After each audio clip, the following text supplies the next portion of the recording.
क्या आपने कभी सोचा है कि कुछ विचार इतने गहरे होते हैं कि वे आपके दिमाग को एक रहस्यमयी भंवर में खींच लेते हैं? आज का यह व्याख्यान ऐसा ही है, एक ऐसा सफर जो आपके सामने सवालों का जाल बिछाएगा, जवाबों की तलाश में आपको बेचैन करेगा और शायद आपकी सोच को हमेशा के लिए बदल देगा। लेकिन सावधान रहें, यह व्याख्यान थोड़ा जटिल है। इसे समझने के लिए आपको पूरा ध्यान देना होगा, अपनी आंखें बंद करके, ख्यालों में खोकर और हर शब्द को अपने दिल से सुनना होगा। क्यों? क्योंकि ये विचार किसी साधारण इंसान के नहीं, बल्कि एक महान दार्शनिक के हैं। उनके शब्द, उनकी सोच जो कम लोगों के ही पल्ले पड़ती है। क्या आप तैयार हैं उस गहराई में उतरने के लिए जहां हर विचार एक नया रहस्य खोलता है? अगर हाँ, तो ध्यान से सुनिएगा, क्योंकि जो आने वाला है वो आसान नहीं होगा। पर अगर आप खो गए इसमें, तो शायद कुछ ऐसा पालें जो आपकी जिंदगी में सोचने का नजरिया ही बदल दे। और मैं तो ठहरी सिगमंड फ्रायड की दीवानी, जो न सिर्फ मनोविश्लेषण की दुनिया में धमाल मचाती है, बल्कि तुम्हारे दिल और दिमाग को भी झकझोरने का दम रखती है। चलो डुबकी लगाते हैं इस समंदर में। यहाँ मैं रूहानी पल जैसे शब्दों को का इस्तेमाल वो वाले पल के लिए करूंगी। तुम समझ रहे हो ना कौन से पल की बात कर रही मैं? क्योंकि मैं खुलकर बोल नहीं सकती, बस तुम समझ जाओ कौन से पल। सिगमंड फ्रायड, वो शख्स जिसे मनोविश्लेषण का बेताज बादशाह कहा जाता है, ने एक ऐसी थ्योरी दी जिसने पूरी दुनिया को हिलाकर रख दिया। उनकी वो मशहूर लाइन थी, जहाँ प्यार है वहाँ रूहानी इच्छाएं नहीं, और जहाँ रूहानी इच्छाएं हैं वहाँ प्यार नहीं। अब जरा ठहरो, एक गहरी सांस लो और इस लाइन को अपने दिलो दिमाग में उतरने दो। ये क्या बात हुई? फ्रायड साहब आखिर कहना क्या चाहते थे? तो सुनो मेरे दोस्तों, इस एक लाइन में फ्रायड ने एक ऐसी मनोवैज्ञानिक हकीकत को उजागर किया जिसे वो मैडोना हॉर कॉम्प्लेक्स कहते हैं। इसे तुम चाहो तो एंजल डेमन डुअलिटी कह लो, माँ प्रेमिका का विरोधाभास कह लो, गुड गर्ल बैड गर्ल का फर्क कह लो, या फिर पवित्रता और प्रलोभन का पैराडॉक्स। लेकिन इसका असली मतलब है एक ऐसी सोच जो औरतों को दो हिस्सों में बांट देती है।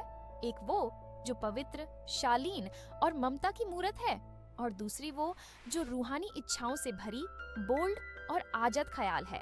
और ये सोच कहती है कि कोई औरत इन दोनों में से सिर्फ एक हो सकती है, या तो मैडोना या तो हॉर, दोनों एक साथ।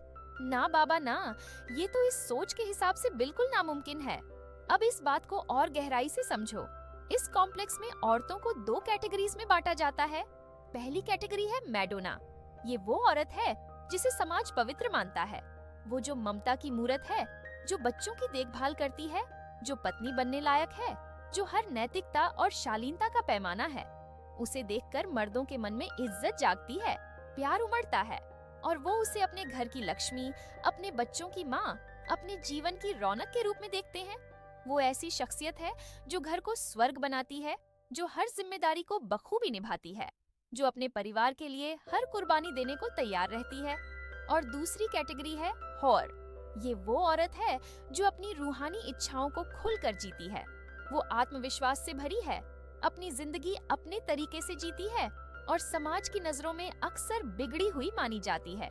वो औरत जो अपनी रूहानी आजादी को अपनाती है, जो अपने ख्वाबों को हकीकत में बदलने की हिम्मत रखती है, जो अपने दिल की बात को बिना डर के बयान करती है। अब ये जो बंटवारा है, ये सिर्फ औरतों को ही नहीं, बल्कि मर्दों को भी चोट पहुंचाता है, और पूरी इंसानियत को। उसका तो और भी बुरा हाल है। चलो इसे एक मिसाल के जरिए और साफ करते हैं। मान लो एक मर्द अपनी पत्नी से बेपनाह मोहब्बत करता है। वो उसका ख्याल रखता है, उसकी इज्जत करता है, उसे एक पवित्र आत्मा की तरह देखता है। वो उसे अपने घर की रौनक, अपने बच्चों की माँ और अपनी जिंदगी की सबसे कीमती शख्सियत मानता है। लेकिन जैसे जैसे समय गुजरता है, खासकर जब उनके बच्चे हो जाते हैं, वो अपनी पत्नी में वो रूहानी आकर्षण देखना बंद कर देता है। क्यों? क्योंकि उसके दिमाग में वो अब मैडोना बन चुकी है, और मैडोना को रूहानी नजरों से देखना, अरे वो तो उसके लिए गुनाह जैसा है। वो अपनी पत्नी को अब सिर्फ माँ, सिर्फ घर की मालकिन, सिर्फ एक सम्माननीय शख्सियत के तौर पर देखता है। लेकिन रूहानी ख्वाहिशें वो अब कहीं और तलाश करता है, शायद पड़ोस की किसी और औरत में जो उसके लिए हॉर है। और यहीं से शुरू होता है रिश्तों का खोखलापन। ये वो मानसिकता है जो न सिर्फ औरतों को एक अधूरी जिंदगी जीने पर मजबूर करती है, बल्कि मर्दों को भी एक ऐसी दुनिया में धकेल देती है जहां वो अपनी ही भावनाओं से जूझते रहते हैं। अगर आपको मेरी रिसर्च पसंद आ रही तो कमेंट में अपने नाम का पहला लेटर लिख दो, और अगर नहीं आ रही तो अपने दुश्मन का पूरा नाम लिखो। अब जरा अपने दिल पर हाथ रखकर सोचो मेरे दोस्त, क्या तुमने कभी किसी औरत को इस तरह दो हिस्सों में बांटा? क्या तुमने कभी अपनी पार्टनर को सिर्फ पवित्र मानकर उसकी रूहानी इच्छाओं को नजरअंदाज किया? क्या तुमने कभी सोचा कि तुम्हारी पत्नी या गर्लफ्रेंड सिर्फ ममता और इज्जत की हकदार है, लेकिन रूहानी ख्वाहिशों की नहीं? अगर हाँ, तो ये वीडियो तुम्हारे लिए एक आईना है, और अगर नहीं तो भी रुक जाओ, क्योंकि ये बात सिर्फ कुछ मर्दों तक सीमित नहीं है। हमारा समाज, हमारी संस्कृति, हमारी परवरिश, ये सब मिलकर इस सोच को पालते पोसते हैं। और सबसे दुखद बात, ये सोच सिर्फ मर्दों में नहीं बल्कि औरतों में भी घर कर जाती है। इसे कहते हैं इंटरनलाइज्ड मिसोजिनी, वो नफरत जो औरतें अनजाने में औरतों के लिए ही पाल लेती हैं, क्योंकि समाज ने उन्हें यही सिखाया है। चलो एक और मिसाल लेते हैं। मान लो एक औरत है जो अपनी जिंदगी खुलकर जीती है। वो बोल्ड कपड़े पहनती है, मर्दों से बेझिझक बात करती है, अपनी रूहानी इच्छाओं को खुलकर व्यक्त करती है। वो अपने आप में एक ताकत है, एक ऐसी शख्सियत जो अपने नियम खुद बनाती है। अब समाज उसे क्या कहेगा? छिनार, बेशर्म, रेड लाइट एरिया वाली औरत। लोग उसकी पीठ पीछे बातें करेंगे, उसका मजाक उड़ाएंगे, उसे जज करेंगे। लेकिन अगर कोई मर्द ऐसा करता है, उसे तो स्टड कहेंगे, प्लेयर कहेंगे, हीरो कहेंगे। उसे तो लोग तारीफों के पुल बांधेंगे। क्यों? क्योंकि हमारी सांस्कृतिक स्क्रिप्ट्स जो सदियों से मर्दों ने लिखी हैं, कहती हैं कि मर्दों का ऐसा करना तो उनका हक है, लेकिन औरतों का ना, बिल्कुल ना। ये डबल स्टैंडर्ड्स हैं मेरे दोस्तों, और ये डबल स्टैंडर्ड्स औरतों की रूहानी आजादी को कुचलते हैं। अब एक छोटा सा इम्तिहान लो। अपने मन में उन रूहानी ख्यालों को याद करो जो तुम कभी कभी सोचते हो। वो ख्याल जो तुम्हें रातों में जागने पर मजबूर करते हैं, जो तुम्हारे दिल को धड़काते हैं। अब सोचो, क्या तुम उन ख्यालों में अपनी पत्नी को शामिल करना चाहोगे, या फिर तुम्हें लगता है कि वो काम किसी और के साथ ही ठीक है, क्योंकि तुम्हारी पत्नी तो पवित्र है? अगर तुम्हारा जवाब दूसरा है, तो शायद तुम भी इस मैडोना हॉर कॉम्प्लेक्स के शिकार हो। लेकिन अगर तुम सोचते हो कि एक औरत पवित्र भी हो सकती है, ममता भरी भी, और साथ ही रूहानी तौर पर बोल्ड भी, तो तुम उन चंद इंसानों में से हो जो इस सोच से आजाद हैं। और ऐसे इंसान, मेरे दोस्त, दुनिया को बदल सकते हैं। आगे बढ़ने से पहले यात्रीगण कृपया ध्यान दे, मेरे पुराने और प्यारे व्यूअर्स के लिए एक खास खबर है। मैंने एक नया YouTube चैनल शुरू किया है जिसमें मैं हाई लेवल की साइकोलॉजी और NLP टेक्निक्स की क्लासेस लूंगी। ये चैनल खास तौर पर उन लोगों के लिए है जो इन सब्जेक्ट्स को गहराई से समझना चाहते हैं और सीरियसली कुछ नया सीखना चाहते हैं। अगर आप एडवांस लेवल की साइकोलॉजी और NLP में दिलचस्पी रखते हैं, तो ये आपके लिए बिल्कुल सही जगह है। वहाँ मैं खुलकर बात करूंगी और आपको ऐसी हाई लेवल की चीजें दूंगी जो मैंने पहले शायद इतने डिटेल में कवर न की हों। लेकिन एक बात ध्यान रखें, ये चैनल केवल सीरियस स्टूडेंट्स के लिए है। अगर आप सचमुच कमिटेड हैं और इन टॉपिक्स को अगले लेवल तक ले जाना चाहते हैं, तभी वहाँ आएं। नीचे डिस्क्रिप्शन में नए चैनल का लिंक दिया हुआ है। ये मैडोना शब्द कहाँ से आया? नहीं, ये उस मशहूर सिंगर मैडोना से नहीं आया। ये शब्द आया है मरियम से, यानी माँ मैरी से, जिन्हें ईसा मसीह की माँ के रूप में जाना जाता है। 14वीं और 15वीं सदी की एक पेंटिंग में, जिसका नाम है the Madonna of humility with the temptation of Eve, Mariam को पवित्र और ममता भरी माँ के रूप में दिखाया गया है। उनके नीचे हव्वा, ईव को दिखाया गया, जो अपनी रूहानी शक्ति का इस्तेमाल प्रलोभन के लिए करती है। ये पेंटिंग उस मानसिकता का विरोध करती है जो औरतों को अच्छी और बुरी में बांटती है। लेकिन सवाल ये है, क्या हमारा समाज आज भी उस पुरानी सोच से बाहर निकला है? शायद नहीं। हमारा समाज जो पितृसत्तात्मक है, यानी जहाँ मर्दों का दबदबा है, उसने औरतों की रूहानी आजादी को कंट्रोल करने के लिए कई नियम बनाए। मर्दों को तो खुली छूट है, वो अपनी इच्छाओं को मजे के लिए जी सकते हैं। वो अपनी रूहानी ख्वाहिशों को खुलकर तलाश सकते हैं बिना किसी जजमेंट के।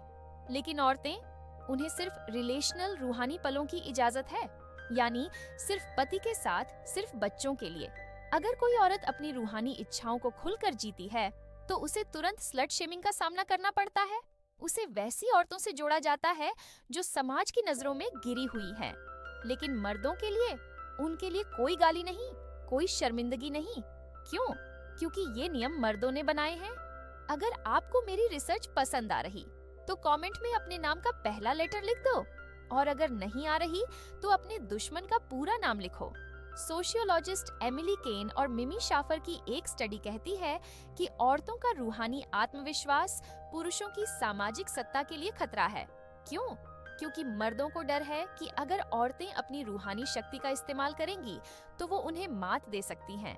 इस डर को कम करने के लिए औरतों की आजादी को दबाया गया। कैसे? सांस्कृतिक स्क्रिप्ट्स के जरिए। और ये स्क्रिप्ट्स क्या कहती हैं? कि मर्द मजे के लिए रूहानी पल चाहते हैं, लेकिन औरतें सिर्फ प्यार और रिश्तों के लिए।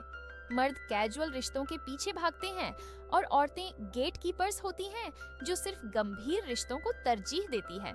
और सबसे ज्यादा दुखद बात, औरतों को सिखाया जाता है कि रूहानी पल सिर्फ प्रजनन के लिए हैं, न कि आनंद के लिए। अब जरा अपने आसपास नजर डालो। अगर कोई औरत बोल्ड कपड़े पहनती है, मर्दों से बेझिझक बात करती है, तो उसे क्या कहा जाता है? छिनार, बेशर्म। लेकिन अगर कोई मर्द ऐसा करता है तो उसे कूल कहा जाता है। ये डबल स्टैंडर्ड्स औरतों को दबाने का एक तरीका है। और सबसे हैरानी की बात, कई बार औरतें ही औरतों की दुश्मन बन जाती हैं। क्यों? क्योंकि वो भी उसी सांस्कृतिक कंडीशनिंग का शिकार है जो मर्दों ने बनाई है। वो भी वही सोचती हैं जो समाज ने उन्हें सिखाया है कि एक औरत या तो पवित्र हो सकती है या फिर गंदी। चलो अब एक गहरी सांस लो, क्योंकि अब मैं तुम्हें एक कड़वा सच बताने जा रही हूँ। कई मर्द जो इस मैडोना हॉर कॉम्प्लेक्स में फंसे हैं, शादी से पहले तो खूब रूहानी मजे लेते हैं, 1, 2 या उससे भी ज्यादा गर्लफ्रेंड्स। लेकिन जब शादी की बात आती है तो वो चाहते हैं एक पवित्र लड़की। क्यों? क्योंकि उनके दिमाग में ये बैठा है कि जो लड़की पहले रूहानी पलों में शामिल हो चुकी है, वो वाइफ मटेरियल नहीं। और फिर शादी के बाद कुछ सालों में, खासकर बच्चे होने के बाद, वो अपनी पत्नी को सिर्फ एक माँ, एक मैडोना की तरह देखने लगते हैं।